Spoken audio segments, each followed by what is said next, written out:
My company would go from strength to strength, arguably becoming the most influential social media marketing company in the market at the time, and the brand that I met that day filed for bankruptcy in 2019. Leaning out, as I define it, isn't about being wrong. It's about being so arrogantly sure that you're right that you refuse to listen, learn, and pay attention to new information. This isn't just a symptom of arrogance. Unfortunately, it's often a symptom of being human.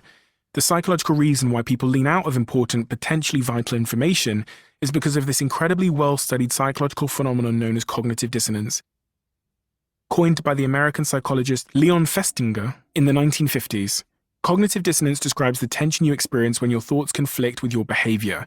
Being a smoker, for example, is dissonant. It conflicts with the evidence that smoking is incredibly harmful. To resolve this tension, the smoker must either give up or find a way to justify their behavior.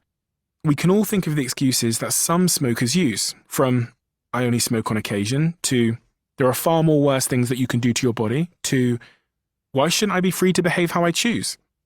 For Leon Festinger, cognitive dissonance helped explain why so many of us live with contradictory ideas or values, but it can also stop us from changing our minds when we should, even when it could save our careers, our jobs, our businesses, or our lives.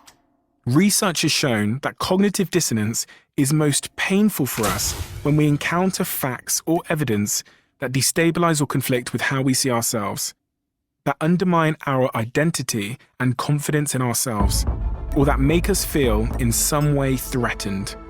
In business, anyone who is too rigidly fixed to an ideology probably won't provide the solution, because resolving a problem often requires enough humility to disregard your initial hypothesis and listen to what the market is telling you.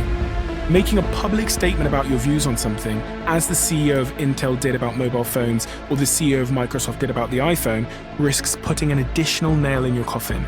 Because once you've made a commitment to a belief, our brain will fight tirelessly to prove that we were right, even when we were clearly wrong. Time and time again, research